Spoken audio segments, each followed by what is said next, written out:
Welcome, everybody. This is Avoiding the Addiction Affliction, brought to you by Westwards Consulting and the Kenosha County Substance Use Disorder Coalition. I'm Mike McGowan. A little while ago, we had a great conversation with David Comer, a supervisor for the Direct Assistance to Dads, or DAD Project. The DAD Project is a free voluntary program that connects a fatherhood involvement specialist from the City of Milwaukee's Health Department with new or expecting fathers and is the only home visiting program just for dads in the state of Wisconsin. At the end of the conversation, I asked David if one of the dads would like to have a conversation with us. And of course, he and our guest today, James Murdock Jr., thought it would be a great idea. James is one of the fathers in the DAD Project program. Welcome, James. Welcome. Well, I'm so glad you could do this. Tell us a little bit about how you became involved with the DAD Project.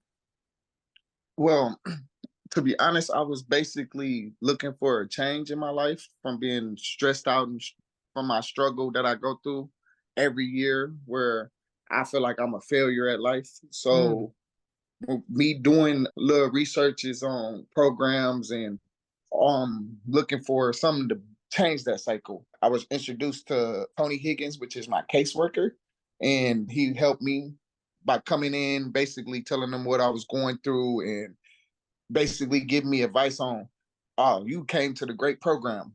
So basically I talked to him and told him everything that I was going through, and everything that was going through is not existing no more. It's basically going way better than when I first started.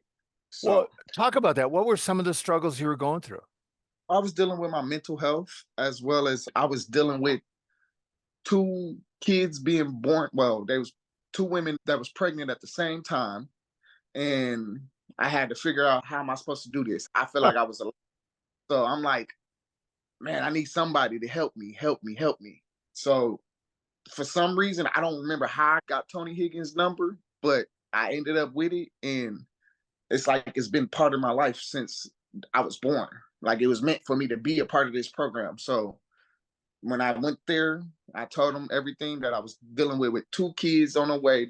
I ain't had kids in 10 years. So me preparing for two kids by two different women, I had to figure out, like, how am I supposed to do this, especially deal with my mental health, especially try to find me a job or start school or do this and get resources for both kids at the same time. So Tony Higgins basically helped me throughout the process, introduced me to other dads and everything else that I needed to get me on a road. And ever since then, I've been doing great. That's great. You know, I'll say this up front. We do list the information for the DAD Project at the end of the podcast because I think sometimes, James, people don't know where to go. You said you don't remember. I don't know how you got the information, but there's good stuff out there if we can only find it. Mm-hmm. Yeah. When he got you hooked up, what did you expect would happen and how did it turn out for you? I mean, what did you think would happen and what really happened? Well, I've been in a lot of programs. I've been in construction programs. I've been in other programs where they help with getting skills for construction and stuff like that. I thought it was just going to be another dead end program. And There's a it's lot not. of them. Yeah, it's not. It's a program that they stick by your side. They don't give up on you. They make sure you shine. So basically, I've been with them, and what I expected from them was another dead end. But what I got from them was a lot. I'm able to spend more time with my kids in the way that they know that I'm there. I'm able to focus on my mental health and deal with my housing situation, as well as dealing with education and anything that I need. I can reach out to my caseworker and get information on it. He'll help me with it. So basically, I feel like I got a partnership. What did you learn that surprised you? The fact that this program is all about dads. Like, all I hear about is this women. Oh, you got to be a woman, or you got to do this and you got to do that. Like, I went through the women's care center to get help, and during that time, I was dealing with my child, and she had some issues with her mother and stuff like that. So she was placed in my custody. And the women's care center, they wanted proof. They wanted me to do this. They wanted me to do that just to get proof of this child is in my custody to receive the help. And I'm like, man, what other things can I do? Like, what? what other programs can I do? So I basically the Dash Project been helping me with any resources that I need for my kids since they've been born. How old are your kids now? I have a 11-year-old that's about to be 11 July 8th. I have two 1-year olds, and then I have a 2-month old, and then they all girls, 4 girls, and y'all gonna be the first to know I got one on the way. Uh, did, did you have sisters growing up? Yes, I have a twin sister, and I got a little sister, and I got a big sister. Well, so at least you knew a little bit about girls. Yeah, yeah. It's just, man, I'm waiting on this teenage years. I'm about to hit the teenage years, and Yeah. then all of I got 2 babies, three Yeah. babies. So it's like it was different. It's different because I ain't had kids in 10 years. I'm like everything changed with the hospitals and all the things that you got to do. Like you got to sign a paper at the hospital, but then again, you got to go to the courthouse just to establish paternity. All Yeah. types of things you got to do, just because it was different. Like my first child, I signed a paternity. My name was on the birth certificate. And now you got to prove it. Yeah, Yeah. You know, James, a lot of us, myself included, didn't have a dad while growing up or had a poor one. And so when I became a father, I'm like, what? How do you do this? Did you have a dad while growing up? no, my actual father wasn't around until I was 17. Yeah. I was brought up by my mother, and I did have a stepfather. So I kind of knew what it was like to have a father in my life because my stepfather stepped up to the plate. Awesome. So my father, he didn't come back till I was 17. So basically, the bond that me and him has, I'm fighting for that father son bond. That Yeah. actual I reach out for him. I try to get that bond. He go through his own issues and stuff like that. I still try to be that father because I'm a father to my kids. So I try to keep that father bond so that way I can know I'm not gonna make this mistake in life, or I'm not gonna make that mistake in life. I can do better with my life by just understanding who he is as a person and just try to keep that father son bond. Yeah. How did the program help your mental health? They helped me with this program called CCS. It's a program that they got a team of people that's working with me. They help me with therapy. I got my own psychiatrist, but they help me with therapy. They help me with housing. They help me with resources for the babies, clothes for me. They help me with diapers, wipes. They also help me with my education slash work. They help me with finding a job in school, which I'm currently starting school in August Hmm. at MAT for graphic design. So I'm able to have a whole like I feels like I got a community. I got a support system Well, more than growing up. yeah, I was just going to ask you that. How much support do you get from the other dads and workers? I get a lot of encouragement, a lot of ways to make sacrifices for our kids from them, different relationships with the mothers and stuff. I understand situations and I can learn from them. Some of them is older than me. They way older than me. Some of them like 40, some of them like in their 30s. I'm in my 30s. Some of them younger than us, starting off at 18, 17 and stuff like that. So I get a lot of male figures in my life that can be great dads and also learn from us that we already probably got experience, but we also learning from the younger ones and the older ones and the ones in the middle, all that. We learning from all of them, learning different ways to deal with different parents, the mothers, how to deal with the kids, how, watch them grow, all type of stuff. I was at an event the other day and there was a bunch of little kids. They were all cousins sitting around and you watch them. And sometimes you looked at the parents and the parents were like, I don't have a clue what to do here. We've all had that feeling, right? Yeah. Yeah. Uh, do you get together with the other dads? I know you see your caseworker, but do you ever get together with, do you have events? Do you get together with the other dads? Yes, the Dash Project has a meeting every first Thursday of the month, except for holidays. Unfortunately, July 4th Yeah. is canceled, but next month, the first Thursday of the month, they have meetings where we could come together, we could bring our kids, and we could interact. They bring out people to speak for us. Like they help with, they bring out people that can help with like the hunger task force. They can bring out people that helps with owning a house instead of renting. They also provide food and refreshments there so that our kids can eat as well as us. And we just sit there and talk about life or talk about, I mean, the guest speakers speak and they help us with things that could be reliable in our life. Okay, now I got to ask you, 'cause since you said that, because we're guys, right? And guys can give each other the business, right? Yeah. And they can be sarcastic. So, did you take any heat or kidding or sarcasm from guys for being involved in a program and saying, "Hey, I need a little bit of help"? I had one of my friends, he didn't want to do it due to the fact that he just I we got our pride stuck in our butts. Yeah. So we rather do it alone. I'm like, look, they got great benefits. They help with this, that, and the other. If you can check it out, just come to a meeting 1 month and stuff like that to see where it goes. He didn't want to do it. So I'm like, okay, well, other than him, I got a neighbor that lives next door that I'm like, man, he's struggling with his son. He got a situation where the mother's not around at all and they can't replace the mother, so he deal with the child. So I'm like, look, maybe I can get you to come to one of these meetings and see what they can do for you. And my caseworker told him to call him after we went to the zoo, because we went to the zoo on Father's Day. Awesome. Tony Higgins gave us a zoo pass on Father's Day, met us up there on Father's Day at the zoo, and we went to the zoo all day. I was with all my kids except for one. But we had fun, and he was looking for resources to try to start back working.